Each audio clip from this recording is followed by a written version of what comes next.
Bonjour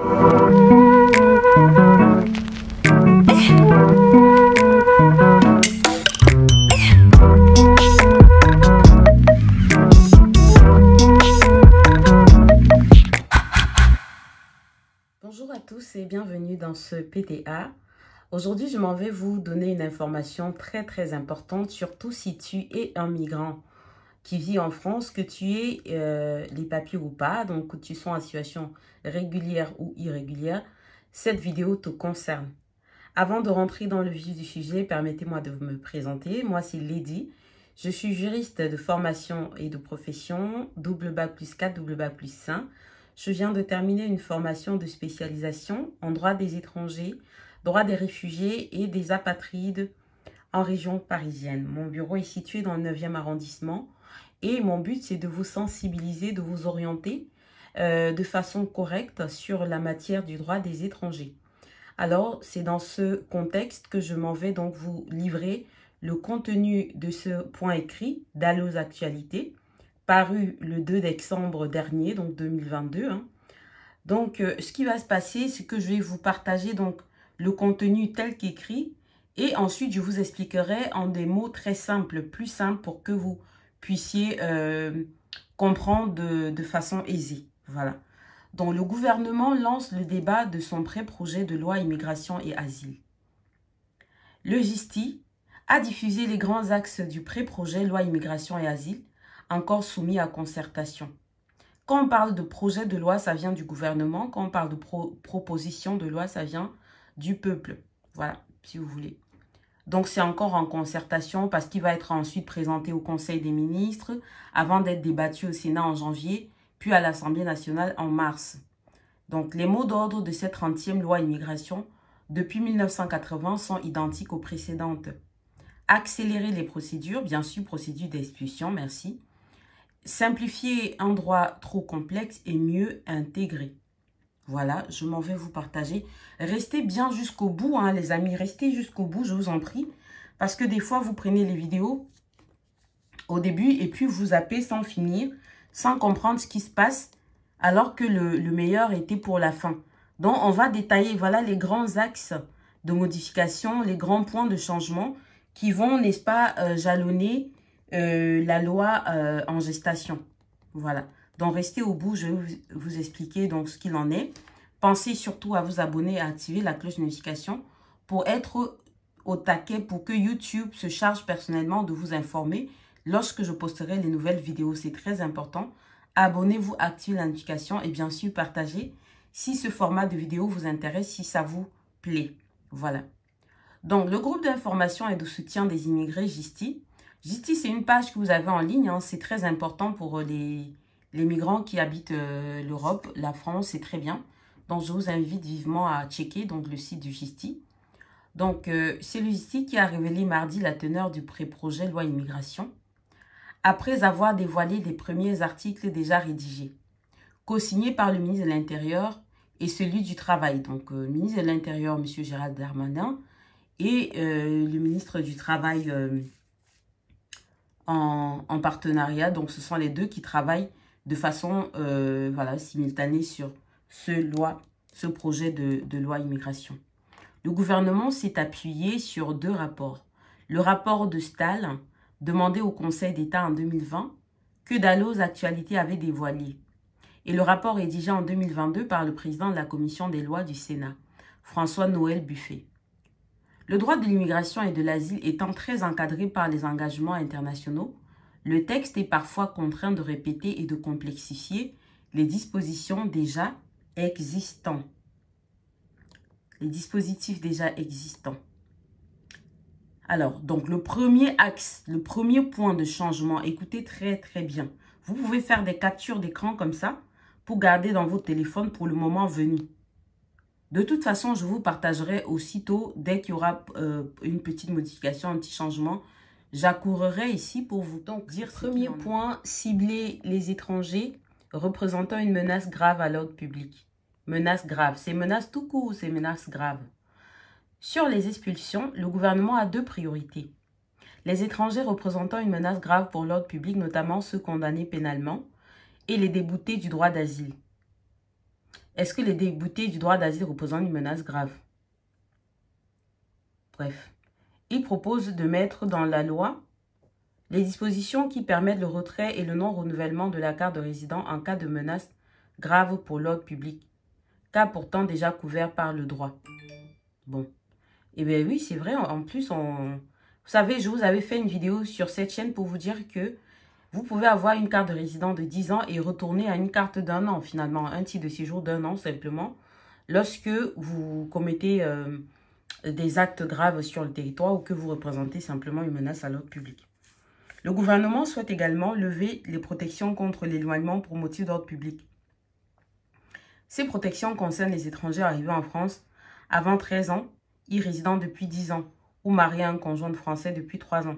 Le gouvernement certifie qu'elles ne bénéficient ni de protection constitutionnelle ni conventionnelle et que les droits au recours ainsi qu'à la vie privée et familiale seront maintenus. Mais pourquoi donc on en parle si ce sera maintenu? Bon. Le gouvernement veut également revenir sur une disposition censurée de la loi séparatisme. Elle avait voulu permettre le refus d'un titre à un étranger s'il avait manifesté un rejet des principes de la République. Le Conseil constitutionnel avait jugé la disposition trop imprécise. Le gouvernement veut donc mieux définir cette notion de rejet des principes de la République. Elle recouvrira l'obligation de respecter les principes de liberté, d'égalité, de fraternité, de dignité de la personne humaine, les symboles républicains et le fait de ne pas remettre en cause le caractère laïque de la République. Bon, ça c'est une loi qu'il faut qu'on fasse pour des Français. Hein. Ceux qui sont racistes, qui stigmatisent tout le monde là, ce principe c'est bien pour eux en fait. Rationaliser les procédures d'expulsion. Le gouvernement veut aussi rationaliser le nombre de procédures. Actuellement, le contentieux embolise les juridictions administratives. Bon. Donc, rationaliser les procédures, ça veut dire que les rendre un peu plus fluides, y mettre un peu de logique dedans, y mettre un peu de, voilà, de rationalité, c'est-à-dire de raison, de bonne proportionnalité, et voilà. Bon. La note ne détaille pas ces 3 procédures. Le rapport Style évoquait, il faut que je trouve ces rapports pour lire. Le rapport Style évoquait une procédure normale pour tous les refus de titre avec mesure d'éloignement et les OQTF, dès lors qu'aucune mesure de contrainte ne les accompagne. Le requérant aurait alors 1 mois pour faire un recours, qui serait statué sous 6 mois en formation collégiale, après instruction écrite et conclusion d'un rapporteur public. La procédure d'urgence 7 jours serait-elle statuée par juge unique sans conclusion d'un rapporteur? Eh bien, la procédure 48 heures serait applicable pour les étrangers en rétention ou en zone d'attente. Ah mais ça c'est bien ça, parce que si du coup on vous contrôle et qu'on ne peut plus vous donner l'OQTF sans délai de 48 heures, c'est bien. Le délai de recours serait limité à 48 heures. Waouh! Et le juge à 96 heures. Toutefois, l'imprécision de la note indique que l'article pourrait évoluer.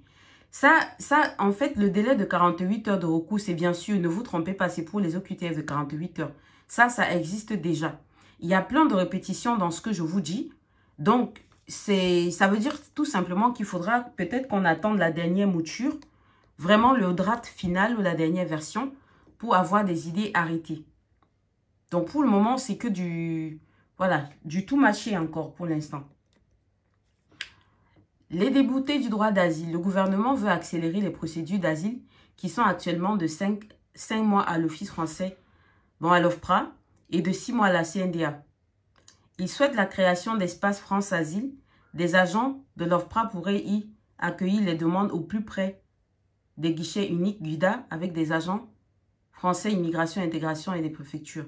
Un point qui questionne l'indépendance de l'OFPRA. Oui. Ça donne encore beaucoup de boulot. Hein. Après, il va falloir augmenter les effectifs. Il va falloir travailler 3 fois plus. Oh là là. Le gouvernement souhaite également territorialiser la CNDA. Actuellement, c'est une juridiction nationale unique. Elle serait déconcentrée au niveau des cours. C'est une bonne idée, je trouve. Au moins, il y aura moins de lourdeur, moins de lenteur administrative. Je trouve que c'est une bonne idée. Si cela permettrait de rapprocher la juridiction des demandeurs, cela pose la question de l'harmonisation des jurisprudences. Par ailleurs, cela remettrait en cause la spécialisation actuelle des chambres par pays d'origine des requérants. Le gouvernement veut également élargir les cas où la CNDA décide par juge unique sans accesseur. L'accesseur, c'est un peu comme le rapporteur. Hein. Et ben, jusque-là, je ne vois pas quelque chose de vraiment... Surtout, le gouvernement souhaite que les déboutés du droit d'asile, la décision de rejet de l'OFPRA aboutisse au prononcé immédiat d'une mesure d'éloignement. Dans les cas où l'appel... Ah oui, je comprends ce qu'il veut dire. C'est-à-dire que l'OFPRA soit capable aussi d'impliquer directement à la préfecture pour qu'on vous rédige une OQTF, même si derrière vous faites le recours. Bon, on sait qu'il y a des déboutés d'asile qui ne reçoivent jamais des OQTF. Faciliter l'intégration et le travail. Le gouvernement souhaite conditionner les cartes de séjour pluriannuelles à l'obtention de niveau A1 de langue. La contribution des employeurs à la formation linguistique sera également renforcée via la formation professionnelle. Certains demandeurs d'asile pourront travailler avant le délai de 6 mois. C'est très bien, bonne nouvelle. Lorsqu'ils ont de grandes chances d'obtenir une protection internationale afghane, par exemple. Mais là, c'est du 2 poids 2 mesures. Du coup, ça, c'est de la discrimination. Donc, juste parce que c'est des Afghans, on sait déjà qu'ils ont de grandes chances d'obtenir la protection. C'est ça. Bon. Le gouvernement prévoit également de créer une voie d'accès au secours, au séjour spécifique pour répondre aux métiers en tension. Les étrangers déjà en France pourront changer d'employeur sans demander une nouvelle autorisation de travail. Même si les délais d'obtention de cette autorisation sont courts, cette procédure est actuellement dans la main des employeurs. Le gouvernement veut faciliter les sanctions d'employeurs de travailleurs sans papier. Oui. C'est-à-dire, on veut quelque chose et son contraire. On veut quelque chose et son contraire. On veut que les employeurs recrutent des personnes dans le cadre des métiers dits en tension, mais dans le même temps, le gouvernement veut faciliter les sanctions d'employeurs de travailleurs sans papier. Si la loi sanctionne de 5 ans de prison l'embauche d'un travailleur clandestin, le gouvernement regrette qu'il n'y ait que 500 procédures par an. Avec une centaine de condamnations, il propose une nouvelle sanction administrative. Il veut également réguler les plateformes de livraison et de transport. Oui. Quelqu'un, on va même vivre. Le gouvernement veut simplifier la carte passeport talent et l'élargir aux médecins et aux professions médicales. C'est très bien. Une omission. L'exécution des OQTF. Pour faire adopter son texte, le gouvernement devra trouver une majorité. Il risque d'être alors tiraillé entre la NUPES et LR qui ont critiqué le texte pour des raisons opposées. Les Républicains pourraient s'engouffrer dans un point peu abordé par le pré-projet. La faible exécution des OQTF. L'an dernier, le gouvernement a procédé à 10 000 retours forcés. 10 000. Est-ce que vous entendez bien? 10 000 retours forcés, c'est pas rien. Waouh. Donc, on va augmenter le nombre.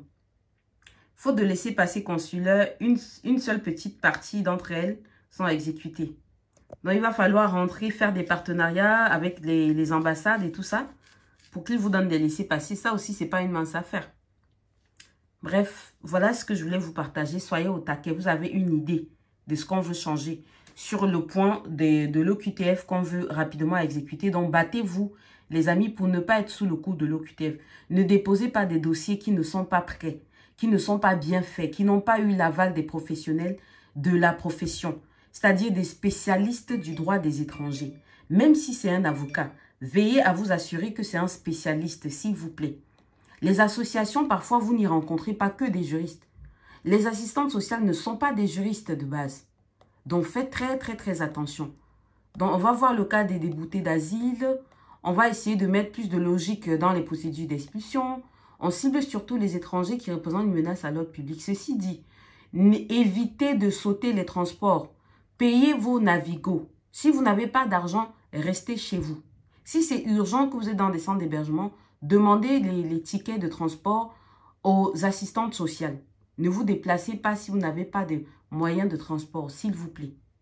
Évitez les situations compliquées qui pourra vous coûter des OQTF et des expulsions. C'est ce que je pouvais vous dire dans cette vidéo. Prenez soin de vous, gardez la positive attitude. Pensez à vous abonner, liker la vidéo et surtout partager. N'hésitez pas à laisser votre commentaire juste en dessous de la vidéo. Et puis, on va échanger calmement dans le respect. Et voilà, je vous souhaite une excellente journée. Au revoir. Là, on va lui demander ce qu'il en a pensé. Est-ce qu'il est satisfait? Est-ce qu'il recommande? Bah, écoutez, moi, je pense que c'est la meilleure. Hein. J'ai écouté, j'ai entendu. En tout cas, ça s'est bien passé. Je suis satisfait. Donc,